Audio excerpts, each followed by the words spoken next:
कि आप आंकड़ा क्यों छुपा रहे? सुप्रीम कोर्ट ने कहा है महाराष्ट्र मॉडल पूरे देश में लगाइए, आप लगाएंगे? कुछ नहीं। Time is over.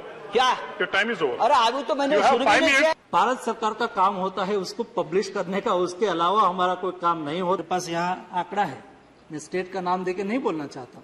कई स्टेट के पास 15 लाख पड़ा है और ये स्टेट के रिप्रेजेंटेटिव यहाँ मुझे ऐसा कह रहे हैं कि वैक्सीनेशन स्पीड से करो। लेकिन सरकार से हमारा सवाल है कि आप आंकड़ा क्यों छुपा रहे? कितने लोग हमसे बिछड़ गए, आप बताइए, सही आंकड़ा बताइए। जो रिपोर्ट्स है वो सरकारी आंकड़े से ज्यादा है, सही बताए। देश में देखिए महाराष्ट्र और राज्य की बात छोड़ दीजिए, चेयर को एड्रेस कीजिए। हाँ चेयर, बात अगर हम वैक्सीनेशन की करते हैं तो पूरे अरे महाराष्ट्र तो करेगा, महाराष्ट्र तो सबसे ज्यादा है। सुप्रीम कोर्ट ने कहा है महाराष्ट्र मॉडल पूरे देश में लगाइए, आप लगाएंगे? ये सुप्रीम कोर्ट का आदेश है कि मुंबई मॉडल को आप इस्तेमाल करिए। ये मद्रास हाई कोर्ट का आदेश है कि मुंबई मॉडल को आप ऑक्सीजन के डिस्ट्रीब्यूशन और कोविड सेंटर के बारे में जो कहा है आप पढ़ लीजिए सुप्रीम कोर्ट का ऑर्डर। आप क्या मुझे बता रहे हो महाराष्ट्र? आप आकर देखिए महाराष्ट्र की सरकार क्या कर रही है, आप आकर देखिए एक बार। संजय जी आप समाप्त कीजिए। संजय जी आप समाप्त। संजय जी इंडिया समाप्त कीजिए आप। नहीं कुछ नहीं। Time is over. क्या टाइम इज ओवर? अरे अभी तो मैंने शुरू किया। Your time is over. नहीं मेरा टाइम कितना है आप बताइए। 5 मिनट्स।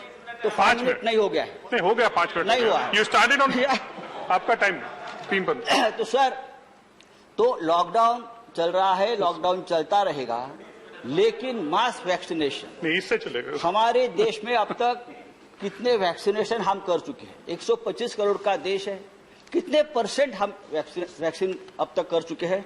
आज भी देखिए पूरे देश में चाहे महाराष्ट्र के कुछ शहर हो, चाहे बिहार हो, चाहे उत्तर प्रदेश हो, वैक्सीनेशन की शॉर्टेज है। Thank you Sanjay ji. आज भी वैक्सीनेशन सेंटर पर लोग। और प्रधानमंत्री जी ने बार बार कहा, मुख्यमंत्रियों की मीटिंग में कहा कि हमारे हाथ में नहीं है मृत्यु हुआ हो, ज्यादा हमें टेस्टिंग करना है, करिए, मृत्यु रजिस्टर करिए, छुपाने का कोई कारण ही नहीं है, बताना चाहिए। लेकिन आप किसके पर ब्लेम कर रहे हैं? जिन्होंने ब्लेम किया वो मोदी पर किया, भारत सरकार पे किया। रजिस्ट्रेशन कौन करता है? स्टेट करता है। आंकड़ा तय कौन करता है? स्टेट करता है। उसको ही रजिस्ट्रेशन करना होता है, उसको डालना होता है। यहां तो किसी ने मना नहीं किया है। मोदी जी ने तो कहा कि कोई बैकलॉग है तो भी डाल दीजिए, क्यों छुपाए? और छुपाने का कारण भी क्यों है? उसके लिए कोई स्टेट से कम आंकड़ा आया तो कोई उसके लिए उसकी रिस्पॉन्सिबिलिटी फिक्स हो गई, ऐसा तो नहीं है।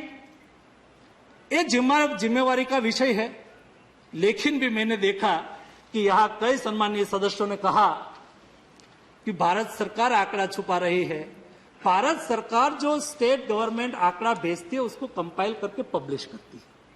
भारत सरकार का काम होता है उसको पब्लिश करने का, उसके अलावा हमारा कोई काम नहीं होता है। ना ही भारत सरकार ने किसी को कहा है कि हम कम आंकड़ा दीजिए। ये स्टेट फेल हो गया, ये स्टेट ने ये नहीं कहा। यहाँ कई लोगों को मैं बता सकता हूं, मैंने पहले कहा कि मैं पॉलिटिक्स नहीं करना चाहता हूं इसलिए मैं नहीं करूंगा, लेकिन कई स्टेट के पास आज 10 लाख वैक्सीन पड़ा है। मेरे पास यहाँ आंकड़ा है, मैं स्टेट का नाम देके नहीं बोलना चाहता। कई स्टेट के पास 15 लाख पड़ा है और ये स्टेट के रिप्रेजेंटेटिव यहाँ मुझे ऐसा कह रहे हैं कि वैक्सीनेशन स्पीड से करो। वैक्सीनेशन स्पीड आपके यहाँ स्टेट में है, उसकी कोई व्यवस्था होगी, उन्होंने थोड़ा स्टॉक रख के करना हुआ, ऐसा सोचा होगा, हमें कोई दिक्कत नहीं है। लेकिन उससे हम राजनीति नहीं करना चाहते हैं। व्यवस्था सुदृढ़ हो और कोरोना क्राइसिस के सामने हम अच्छी तरह से लड़ सके, देश के 130 करोड़ की जनता कोरोना से कैसे बचे, ये लक्ष्य के साथ नरेंद्र मोदी जी काम कर रहे हैं। उसमें कोई जगह पे राजनीति